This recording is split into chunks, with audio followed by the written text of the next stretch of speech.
Wanna make your Eula deal massive amounts of damage? If so, you've come to the right place. My name is Saito and welcome to my complete Eula guide. So without further ado, let's jump right into the video. Let's now cover her artifacts. So for the artifacts, it's quite simple.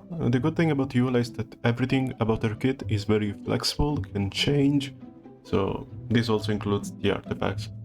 So the best teams you could play with her are Pale Flame, there is also...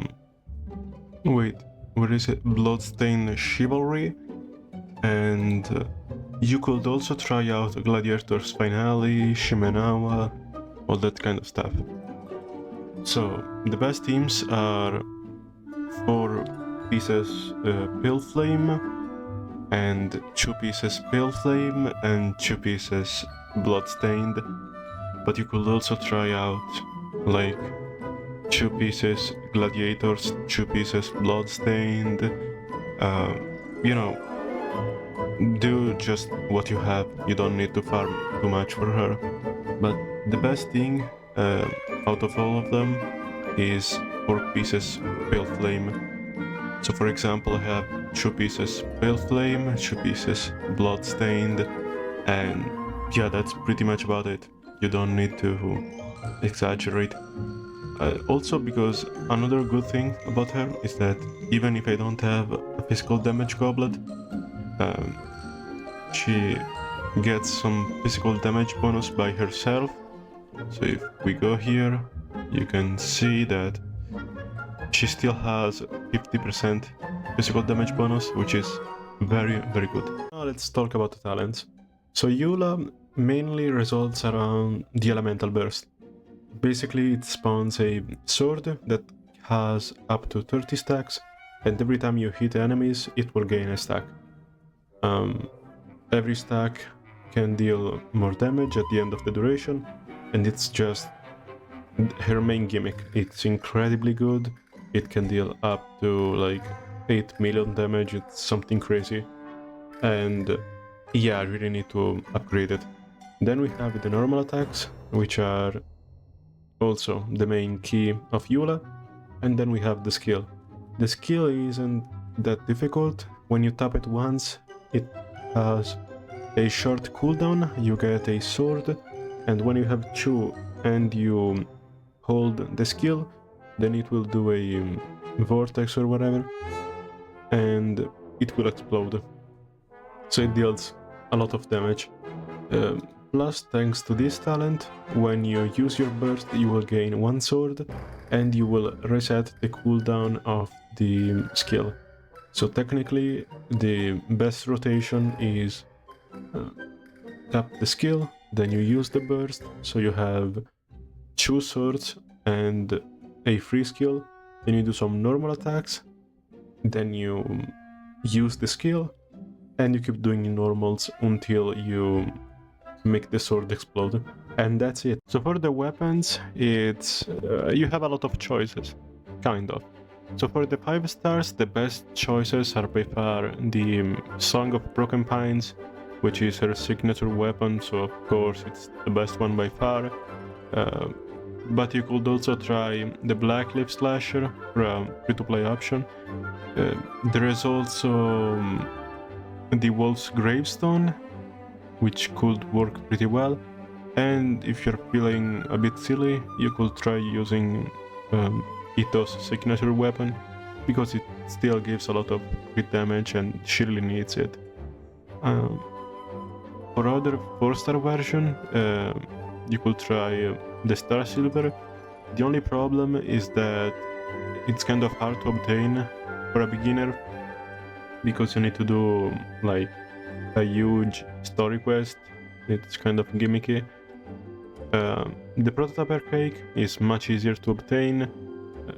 It also gives a lot of attack. It's a cool weapon. So if you're a beginner, don't worry, just use the Arcake. Other things you could use are Akomaru, which is a weapon you can get from the banner. It's a bit hard to obtain when you don't pull for it, you know, so... and The Serpent Spine is very good, but you know, you have to pay for a pass and it's definitely not worth it. So for her const, it's not too difficult. You can play her perfectly fine even without Constellations. She is incredibly good even without them. But if you want to, you can go for the C1, which gives her more physical damage, especially during the ultimate, and that's very good. Lady of Siphon is not good. It's not a good constellation. It just reduces a bit the cooldown of the old version. It's not good. The C3 and C5 are as usual to do the same stuff, but the C3 is very good, so if you really want to, you can go for the C3. The C4, not good. Usually when an enemy is less than 50% HP, he's not living anyway, so unless you're fighting like very difficult bosses, but really you can do just fine even without it perfectly. C5 is not necessary at all, and the C6 is broken.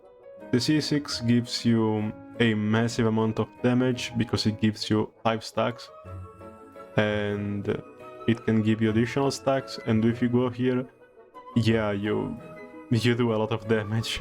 You really do. So if you're a whale, sure, go for the C6, yeah, it's worth it. The C3 also pretty good, the C1 pretty good still. So for the teams, this is a budget version of the one I'm using.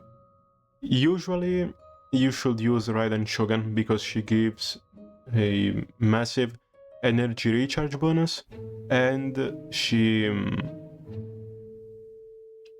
also buffs Eula's burst. Zhongli is for the not only the shield but also reducing the opponent's defense, and Rosaria is because I don't have Mika. Usually you should use Mika because he can buff Eula even more.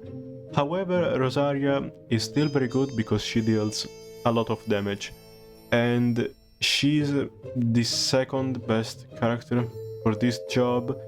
That is Cryo, because you need the elemental resonance.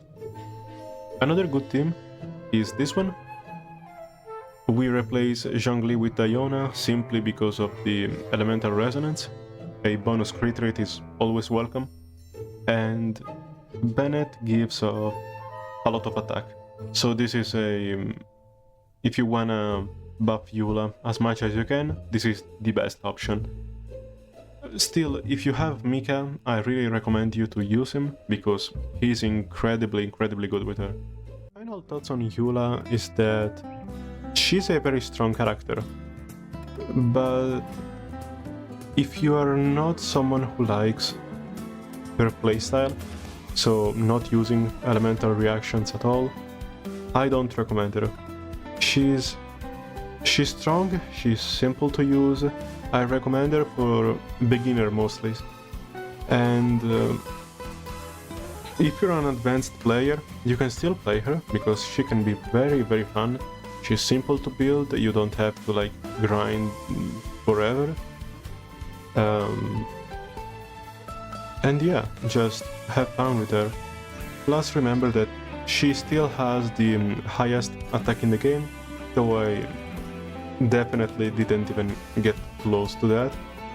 And yeah, if you liked the video, be sure to put a like and subscribe.